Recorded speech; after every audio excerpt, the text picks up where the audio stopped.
When you need advice, come to Ben and Kelly. It's Group Therapy on 99.7 DJX. So Michelle, in quotes, says, "Hey guys, really don't know what to do about this. I'm losing sleep and I want to quit my job." I was in the bathroom last week in a stall when two of my coworkers came in. I don't think they noticed somebody was in there because they were already talking when they walked in. Mm-hmm. It didn't take me long to figure out they were talking about me, and it wasn't good. Oh, no. These are people I thought were my work besties. Turns out they think I'm majorly annoying, suck at my job, and wished I would quit. Well, then, and this is the worst part, they said they heard that I was having an affair with our married boss. First of all, not true. Okay. This is all super shocking because apparently they're very good at faking being my friend. Like, I saw none of this coming. Oh, no. And I have no idea where the affair story came from. Mm-hmm. I am very friendly with our boss because he's awesome, but that's it. I've kind of been avoiding them for the last couple of days. The thought of going to work every day now makes me nauseous. Mm-hmm. I used to love my job, and I thought I was pretty good at it. But now I just think I should quit and start fresh. Should I? Or should I say something to them, include them in that I overheard their conversation? Do I tell our boss? Do you think there's any way to smooth this over so I can go back to liking my job again?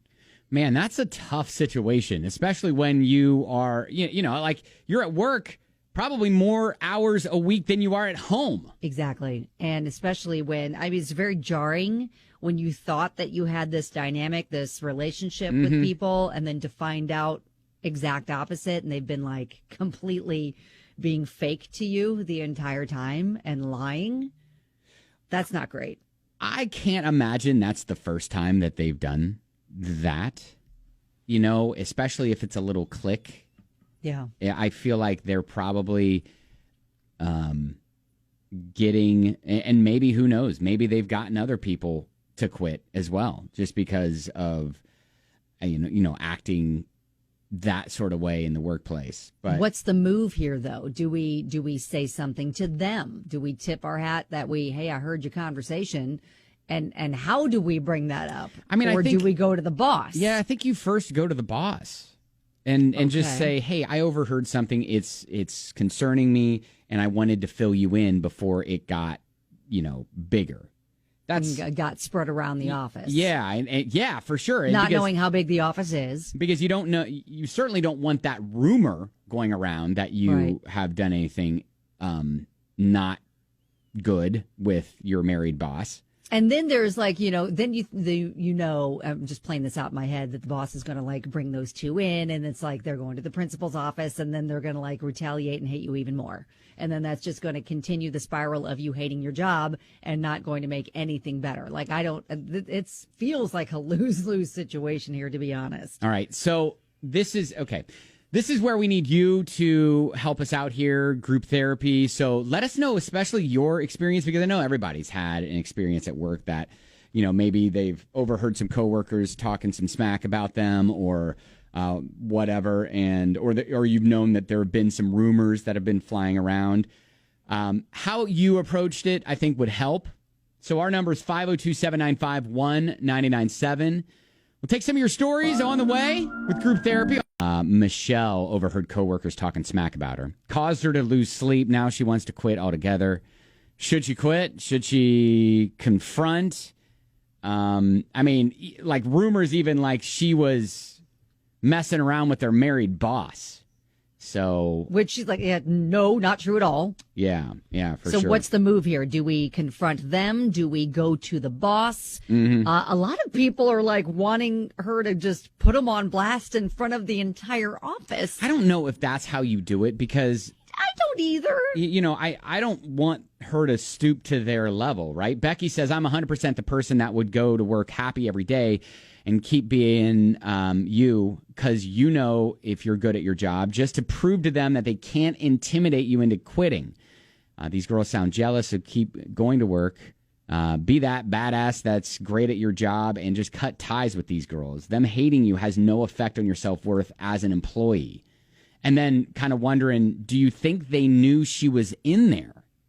But I'm thinking to myself, I'm like, man, whenever someone walks into the restroom while I'm in a stall, I am quiet as quiet can be. Exactly. Like, I try not to make any sort of noise whatsoever. Yeah. Aubrey says, do not let others undermine your happiness. Girl, roll with it. I got so sick of people making stuff up. I started my own rumor just to see how quickly it spread. By the end of the day, I was having an affair and pregnant with his triplets. Let people talk.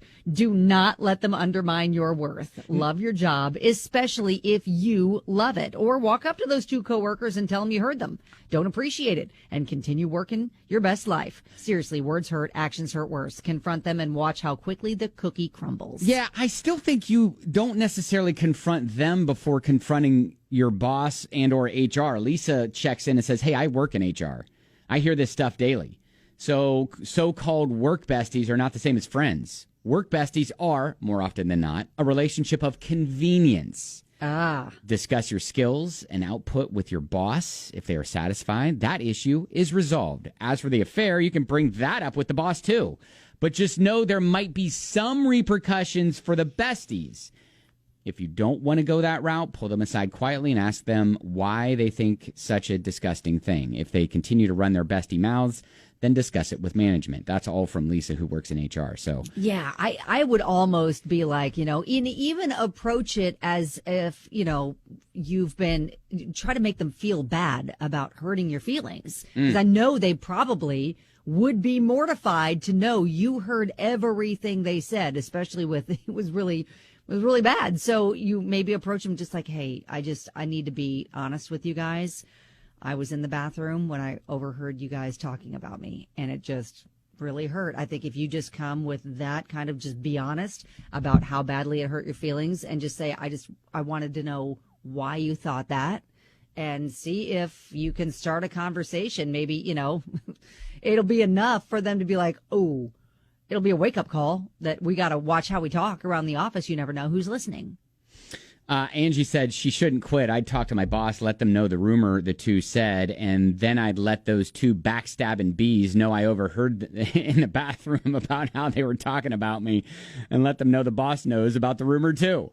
Oh, wow. I like the thought that you said, yes, like kind of approaching them and just being, hey, I heard. Yeah. Full transparency. I was in there when you guys were having a conversation. But I don't think you should do that before talking to your boss or HR. I think that's the next move, and then maybe pulling them aside and talking to them. Okay. Well, but just as Lisa said, though, you go to the boss first, there could be repercussions, and then you may not get the chance. But if they're talking about you like that behind your back, do you really want them as work besties and friends? And who cares if they get fired? Then what? Like. I was thinking, is it your skin off their back? I was thinking approach it as a way for them to better themselves and to bring it to their attention. Like, hey, you're acting badly when you do this kind of thing, and maybe you should stop because one of these times, like now, the person you're talking about overheard. Well, they're going to maybe she might have an opportunity to clean up the work culture. Well, they're going to have that ability to realize their mistake if the boss comes up and talks to them about it. So you're so hardcore. You're going straight to the. No, I think yeah. I mean, yes, they can. She can talk to them, but I think they've. I don't know. You got to let someone else know so you can also help control the narrative. Okay. All right. So we go to the boss first. Is that where we're landing? That's what I think, and then maybe you can approach them with your hands crossed and just like, hey, that's my I hate confrontation kind of style. Like I just wanted to let you know, like, hey, I overheard you guys talking. I was just kind of wondering, really hurt my feelings. Like, why do you feel like that? Do you think I'm really bad at what do you think I'm bad at as far as the job? Why do you, and also no, not happening with the boss. That's disgusting. So, just wanted to get to the root of why you thought this about me. Yeah. And I think she can still do that. Okay. But after they get fired? Well, who's to say? Maybe they are worth a lot to the company and they're not going to get fired. They will just get reprimanded. So, you might still be able to do that. So, anyways. Kelly and I have a little bit of a differing opinion on how to approach it. I say we agree confrontation needs to happen. Yes. We just disagree a little on the order in which it should happen. Yes. All right. Well, hey, good luck. Hopefully that gives you a little bit of ammo, Michelle. And I think we're all in agreement that you shouldn't quit. Yes, especially if you have liked that job and you love that job in the past. And your boss thinks you're doing a good job. Exactly. Yes. All right. That's what's important. There you go. That is group therapy.